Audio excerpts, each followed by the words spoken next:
അപ്പന് പിന്നെ ചെടി ഭയങ്കര റിപ്പയറിങ്ങിന്റെ ആളാ. ചെയ്യുന്ന പണി നേരെ തിരിച്ചേ ചെയ്യത്തുള്ളൂ. ഒരു ഏതോ ഒരു പാത്രം മറ്റേ എന്നാ വറുത്ത സംഭവങ്ങളൊക്കെ മൂന്ന് കാലുള്ള ഒരു പാത്രം ഉണ്ടായിരുന്നു ഇങ്ങനെ. അതിന്റെ ഒരു കാലം പോയി. അതും പറഞ്ഞ് ഞാൻ ശരിയാക്കി തലയിലിച്ച ശരിയാക്കി എല്ലാം തലയിലിച്ച. ഇവിടുത്തെ സ്വിച്ച് 5-ലിടുമ്പോ 1-ന്റെ സ്പീഡും 1-ലിടുമ്പോ 5-ന്റെ. അമ്മയ്ക്കുണ്ട് പാമ്പൊക്കെ മറന്നു പോകും. അതിനാണ് ഇവിടെ പിടിച്ചിരുന്നത്. കണ്ണാടി തലയെ വെച്ചിട്ട് തപ്പി നടന്നു.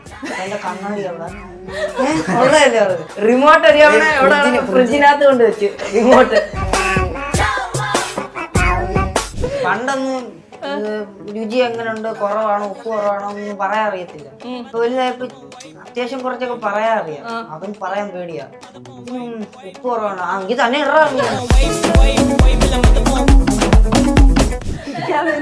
നീ ഇതൊക്കെ എന്തിനാ പറയുന്നത്? ഇപ്പം മനസ്സിലായോ? വന്നിരിക്കല്ലെന്ന് ഞാൻ പറഞ്ഞ വലിയ കാര്യമുണ്ട്.